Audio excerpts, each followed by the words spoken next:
Give us a breakdown of the difference between Afrobeats and Afrobeat. Is there a difference? I mean, it's plural, isn't it? Afrobeats is Fela Kuti. Your grandfather managed him. Yeah, and that's Afrobeat. Afrobeats was tailored for Nigerian people originally. Music, but South African is amapiano. Afrobeats is Nigerian. That's his standard. Afrobeats has become a global phenomenon, with artists winning Grammys, BT Awards, and other notable recognition, selling out O2 Arena month after month, that it has become irrefutable that the genre is a tour de force all to itself.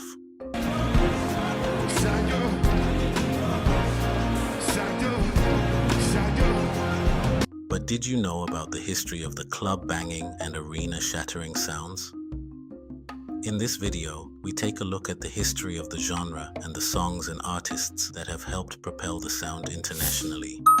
Although to call Afrobeats a genre would be like calling every baked pastry a cake, the sound is a mixture of so many genres that it's hard to say what exactly constitutes Afrobeats. There's Afrofusion, Afropop, Afrofunk, Afroblues, and others. And all these sounds have been grouped as Afrobeats. However, we cannot visit the history of Afrobeats without talking about Afrobeat. What's the difference, you ask? Well, Afrobeats, with an S, is the contemporary West African sound recently made popular by famous Nigerian artists like Burna Boy, Davido, and Asake. While Afrobeat, its predecessor, is a sound that was invented by the influential musical Renaissance activist Fela Kuti in the 60s. Comparing Afrobeat to Afrobeats would be like comparing apples to oranges. Well, if a branch of the apple tree sprouted oranges, they are so different from each other that it seems the only thing they share is a name, albeit in a singular and plural form. But to recount the history of Afrobeats and Afrobeat, we must begin at the beginning, and the beginning began at the beginning of the 20th century. By the end of the 19th century, the British colony of West Africa had grown beyond their control, and the colonial overlords enlisted a large number of police officers from England to keep an eye on their expanding African territory and keep things in order. As part of entertainment, a section of the British police band was established in what is now Nigeria, performing at various events and ceremonies. This band carried with them instruments such as European drums, pianos, and trumpets, among others. Because of the aforementioned growing British influence in the region, many locals were eventually trained and conscripted into a police force later known as the Nigerian Police, because it was easier and cheaper to train and employ locals to keep the peace rather than to constantly bring more police officers from England. With the establishment of the Nigerian Police came the Nigerian Police Band, a team that specialized in musical performance similar to its British predecessors. The only difference was that this Nigerian police band included local instruments into their performances while keeping the European musical arrangement in some of their instruments. In this way, a new sound was being born.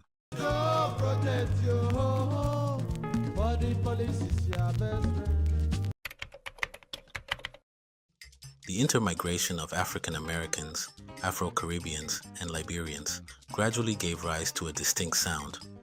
Palm wine music, named after the palm wine drink that was consumed at communities where early African guitarists performed, is a West African musical genre that evolved among the Kru people of Liberia and Sierra Leone, who used Portuguese guitars brought by sailors, integrating local tunes with Trinidadian Calypso, portable instruments, local strings, and percussion to develop this style, later implementing more traditional styles different from what was played in coastal regions. This sound then spread from Liberia to Ghana and Nigeria.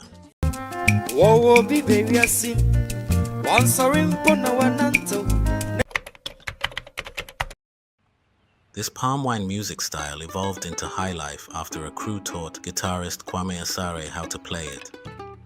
Kwame, a Ghanaian musician, infused this into his musical style.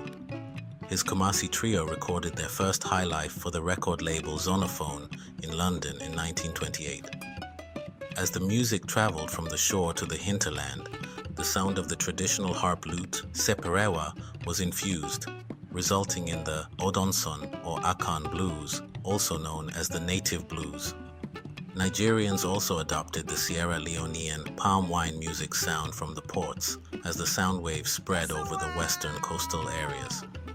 Nigerians combined Caribbean sounds with local influences to create African Calypso, at the time known as Afro Calypso.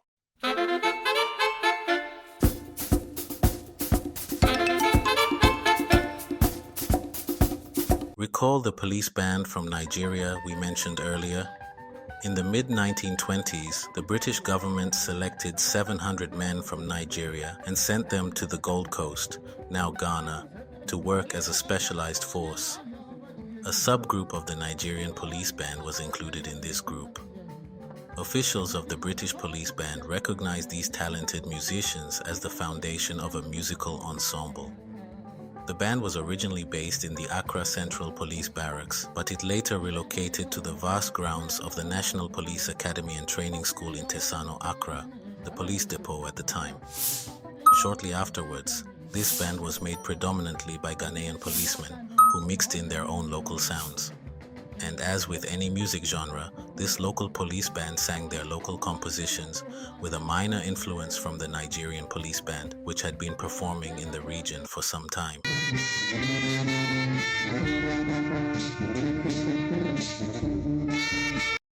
Furthermore, by this time, Ghanaian highlife was rapidly acquiring its own character, distinguishing itself from other West African sounds and becoming increasingly distinct, as most professional vocalists had elevated the sound to new heights.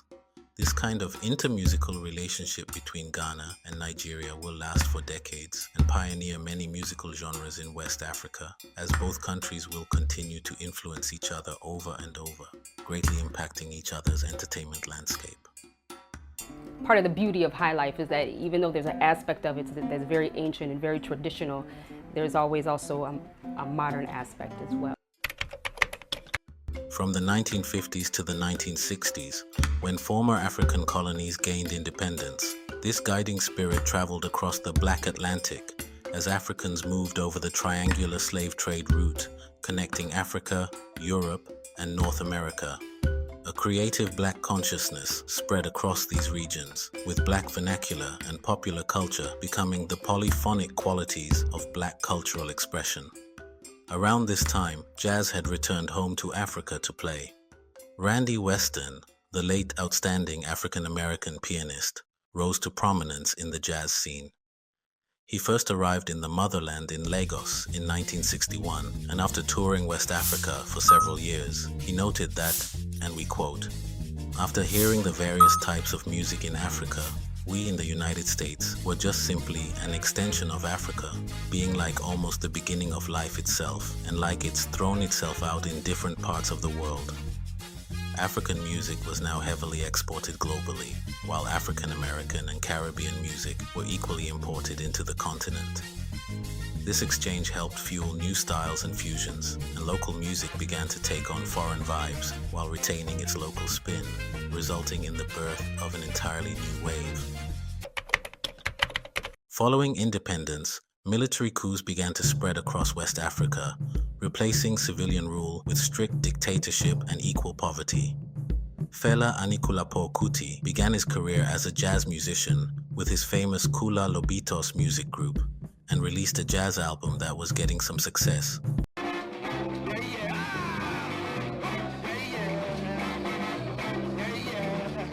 However, following a conversation with his mother, political activist and socio-political influencer Fumilayo Ransom Kuti, who told her son to make music that Africans could relate to, Fela went on a soul-searching journey that involved a trip to America, where he immersed himself in the hippie and Black Panther movements. We want the United Nations to understand now that we want to save the situation of this world, and they have to look to our direction as from now. Here, he witnessed numerous revolutionary protests, and in the streets of the free world, he picked up sounds that would influence his music. Fela transformed his style by combining elements of soul, jazz, soca, rhythm and blues, funk, particularly as performed by James Brown, reggae, Nigerian Calypso, which was inspired by Caribbean rhythm, and psychedelic rock. Afrobeat's live performance style took on a jazz and chamber music arrangement, with a set number of instruments and instrumentalists required to perform live for the sound to work.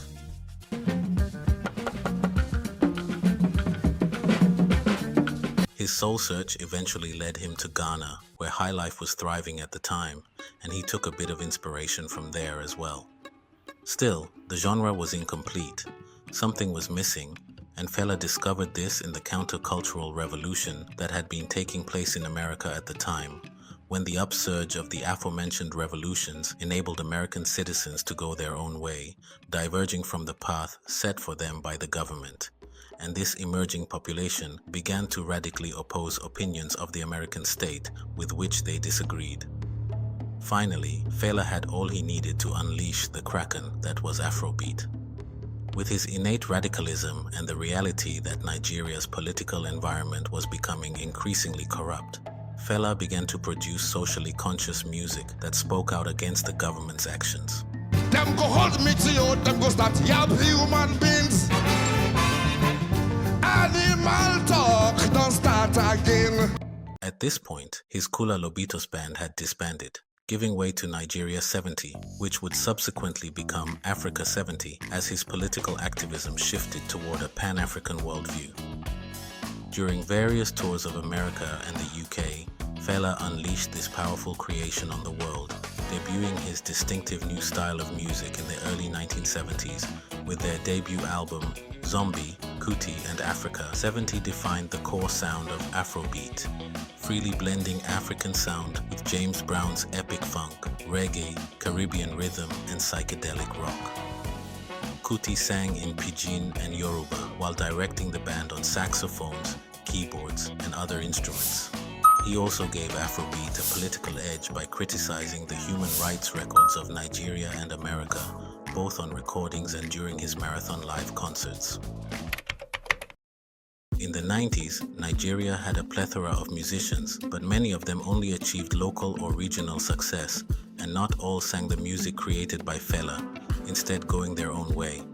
A few artists such as Majek Fashek, Onyeka Owenu, and Femi Kuti, Fela's son, were doing well for themselves, but local artists were increasingly being overshadowed by international musicians as a result of the new influx of cable TV and the rise of music channels like MTV, promoting hip-hop, R&B, reggae, and dancehall. Tupac, Biggie, Chaka Demus, Beanie Man, and the Fugees were frequently played in parties and clubs. It is also worth noting that the mismanagement of Nigeria's music sector and studios, a lack of skilled music producers and labels, poor mixing of indigenous sounds, and low-quality music videos all contributed to the struggles of local musicians. And Nigerians, who are quality conscious, with a population that had traveled outside the country, began to equate imported music with good music. Nigerian music languished. But before the 90s were over, something began to shift within. Many Nigerians had visited America and England and returned hungry. The military administration was doing nothing to improve citizens' lives, and entertainment appeared to be an easy way to succeed. Many residents who had never traveled also began to rely on music for a living. Artists such as Daddy Shoki transformed street music into party music, and not only did the street kids dance to it, the song transcended socioeconomic class.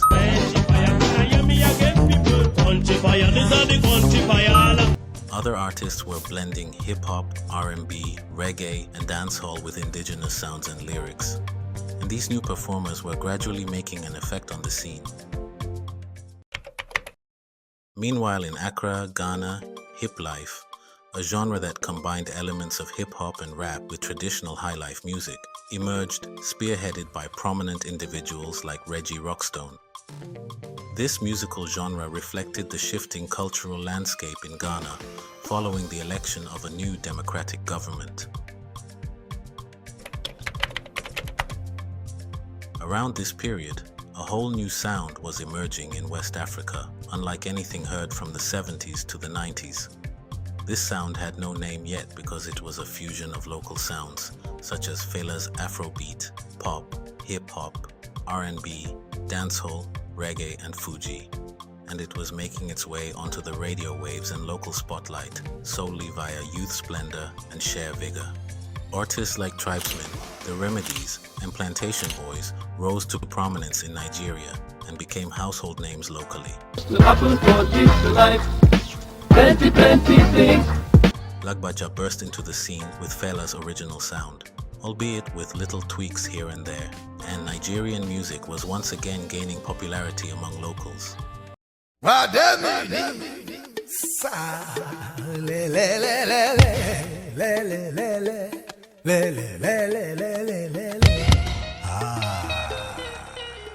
A sound Nigerians could finally be proud of.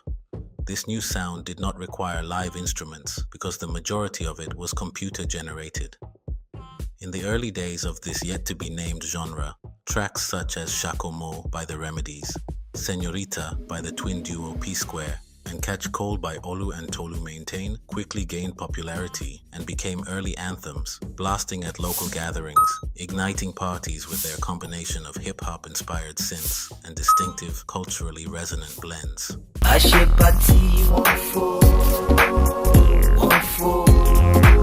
With the decline in computer prices and the rise of free or low-cost music software such as Fruity Loops, the cost of music production fell both drastically and dramatically, and a sort of recording studio we like to call pop-up studios began to emerge.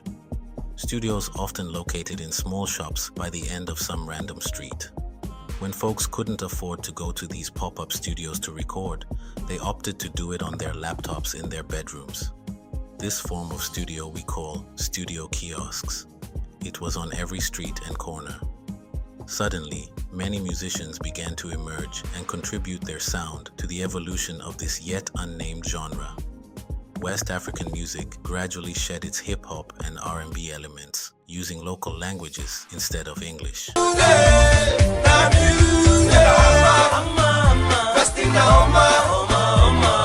Boy bands were popular during this period, in part because it was less expensive to record an album from a band if each band member contributed some money to the general recording of a track, or even transportation to perform at a show.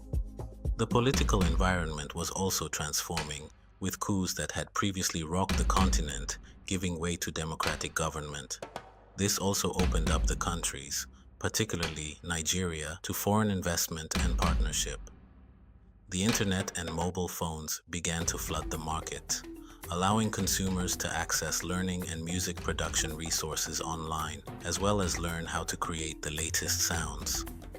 In addition, private media companies began to emerge, as did continental cable music channels and labels, and radio stations were free to play songs critical of the government without fear of being imprisoned or killed. Entertainment was granted the freedom it required to thrive, and thrive it did. Remember, music wasn't particularly lucrative at the time, and there weren't many huge events in town that paid performers enough to make a living. Except for Kenny's music, there were no major record labels to assist distribute albums, and those who did try to market CDs were always fighting piracy. These pirates were making more money than the artists, so the artists accepted the pittance they earned from performing in clubs and bars for a few hundred people. Nothing like the tens of thousands of sold-out tours these days. To make money for themselves, the labels had to start organizing events and promoting shows where their artists might perform.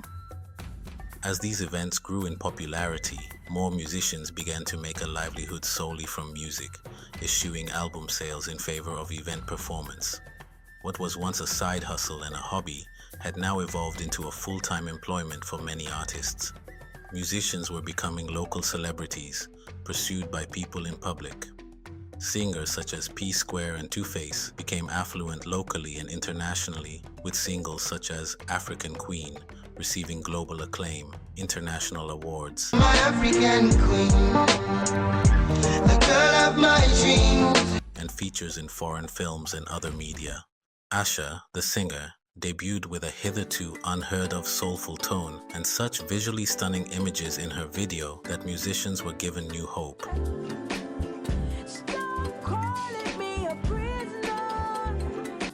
Producers such as OJB, Cobhams, and subsequently Don Jazzy dramatically changed the genre by introducing sounds that would eventually become staples of this new, undefined genre.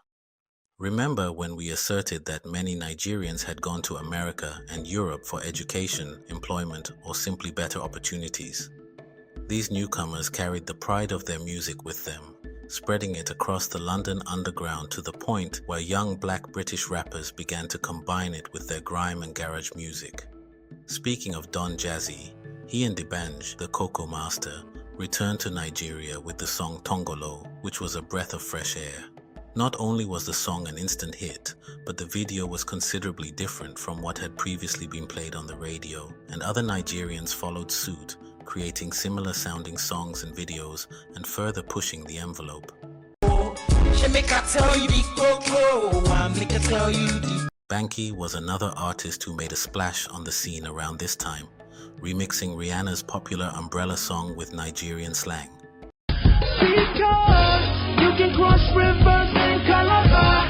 He blew up as much as the music did. Other musicians reimagined hip-hop. Artists such as Ikechukwu, the DMX of the time, Naito C, and Sasha, LD the Don, a tribesman pioneer, and MI and his brother Jesse Jaggs also contributed to the scene. Ikechukwu, and I'm here for y'all. Ikechukwu, I was sent for y'all. Ikechukwu, I will... Many Nigerians remember hearing Crowd Mentality on the radio and believing it was some foreign hip-hop artist. Everybody in the place dance. Everybody in the place move. Everybody... If Shazam had existed at the time, we're quite confident a lot of you would have tried to Shazam the song, thinking it might have been Mos Def. At this point, boy bands were a thing of the past, and individual artists were rising on their own merit. As a result, the hip-hop beat was losing its grip on the local genre as Nigerians embraced their local sound and artists more, with a few of these artists going straight to the bank with their fame. Music channels such as Channel O and MTV Base Africa were rapidly playing and promoting Nigerian music, while Nigerians were starting their own music networks to assist highlight the native genre. Sound City, Hip TV, and AIT Music, among others. At the same time, in the UK, a growing Black African demographic, coupled with increased access to higher education by Africans in the UK, energized a dynamic rave culture centered around Afro-Caribbean societies at universities. Tracks like Heads, Shoulders, Knees and Toes weren't just popular within the Black British community, they also resonated across Africa, with African songs finding their way to England and vice versa. This rich cultural exchange provided fertile grounds for the emergence of UK artists like Afrobeat and Mr. Silver.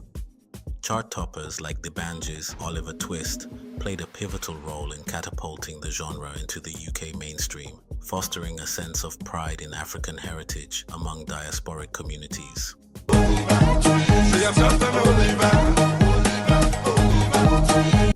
It was during this period that the term Afrobeats began to take hold, establishing itself as the identifier for this groundbreaking sound that was soon to captivate global audiences. Local news networks in the UK, like the BBC and ITV, began interviewing artists like D'banj about the new music wave, further shining a light on the genre. The freestyle spirit of the university rave culture, led by influential DJs such as P. Montana and La Rizzle, offered a stage for up-and-coming artists to display themselves. Ghanaian producer DJ Abrante's new Afrobeats show on Choice FM, along with the widespread appeal of tracks like Fuse ODG's Azonto, solidified Afrobeats' presence in the UK airwaves through viral dance challenges. I'm not the creator of Afrobeats. What I've done is help move the movement forward, or move the genre forward. Other artists like Wizkid quickly jumped on the Azonto wave, further propelling the genre's reach and influence. Back in Nigeria, popular artists were already crossing the Atlantic and collaborating with African American artists and showcasing Africa's rich musical heritage on a global scale. P-Square featured Akon, while D'banj featured Snoop Dogg, even initially using Kanye in his Oliver Twist video. Around 2013, the song Antenna from Ghana was creating its own wave in the UK, inspiring dances and spin-offs. By this point, many of the performers who rose to prominence in the late 90s and early 2000s had amassed enough wealth to launch their own record labels and sign new musicians.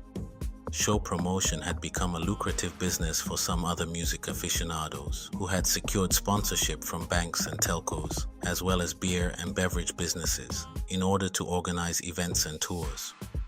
Because CDs were no longer profitable, artists began to rely solely on live performances to make a living. The fascinating thing was that people generally came to these events to hear songs written in this new style.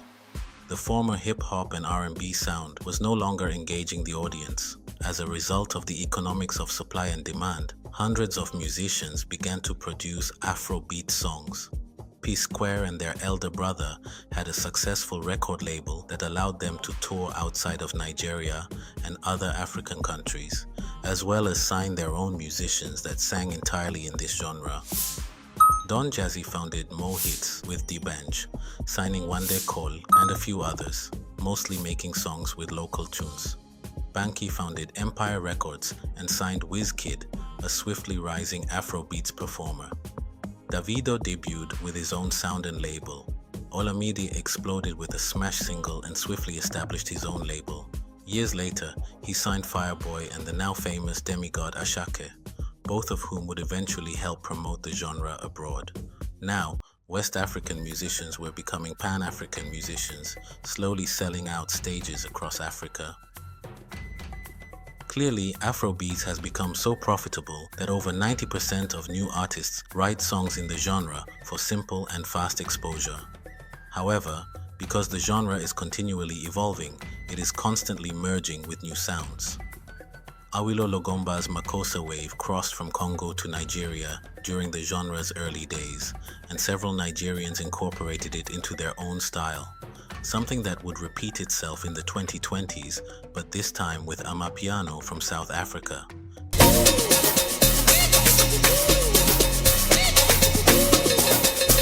Making modern Afrobeats sound very different from what was heard in the early 2000s. Recently, Igbo singers like Casey have taken the Oja flute and incorporated the hunting spirit song to create Oja piano or Oja beats, depending on who you ask.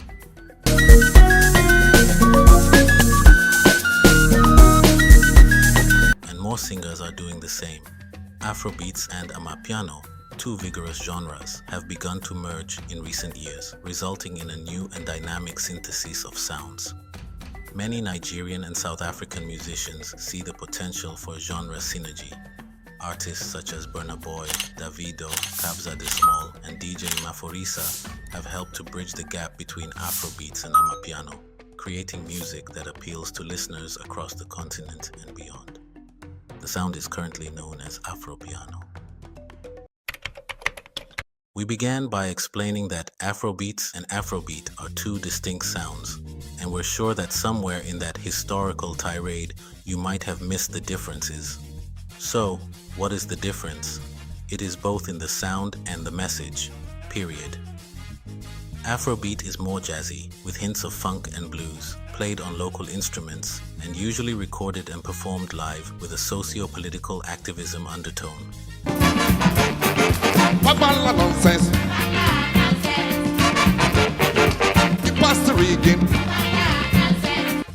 Most Afrobeat songs last more than 10 minutes, and numerous musicians have been known to perform for hours on stage. Afrobeats, the sound is primarily digitally created and electronic, with local drums, but it also incorporates some cultural tunes and tones from hip-hop, reggae, and dancehall.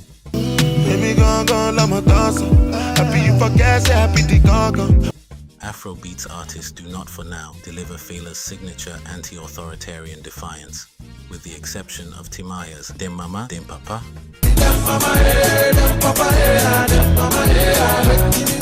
among others, King Perry's Beasts of Our Nation, Never let another man fall by your side. This time, we fight. Wizard Chan's Earth Song, My joy is the price. I know I'm blessed. I'm living a light to the world I never have. burners monsters you made. Them classes in school because the teacher them teaching what the white man them teaching them. You And another story. Most Afrobeats are feel-good songs you can vibe to without thinking too much. And